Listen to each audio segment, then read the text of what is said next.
I hope you guys are all having a phenomenal day. EasyAutoFix here, and today we're going to learn how to test an alternator. If your car has smart charging, then this test won't apply to you. The purpose of the alternator is to charge the battery and run electrical components in your car. In order for this to happen, your car has to be on. Here's the location on a Toyota Camry. Here's the location on a Suzuki Forenza. Now before we can test an alternator, we have to test the battery first to ensure it's not faulty. Because if the battery is faulty, the alternator test won't be valid. You also want to inspect the battery terminals to ensure there's no corrosion, as it can cause unwanted resistance and reduce voltage. If you find corrosion on the terminals, make sure to clean it.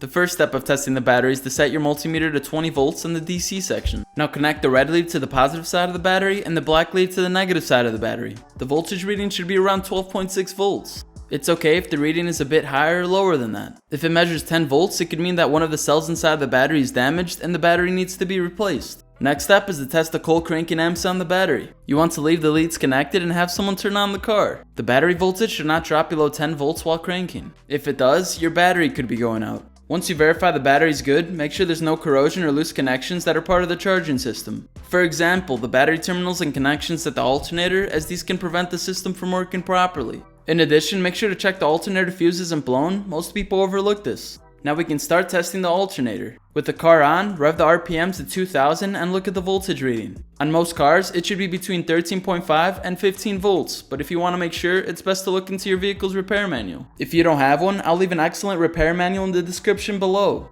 The next step is to add a load, or in other words, turn on as many electrical accessories as you possibly can. For example, the AC, high beam headlights, radio, and emergency lights. After doing this, the voltage should not go below 13.5 volts, and if it does, your alternator could be dying out. Make sure to check the serpentine belt isn't loose, as this can have the same result. On the other hand, if the voltage is above 15 volts, it means your alternator is overcharging your battery and you should get it fixed right away. This could be caused by bad voltage regulator. If you want to learn the symptoms and how it works, click here.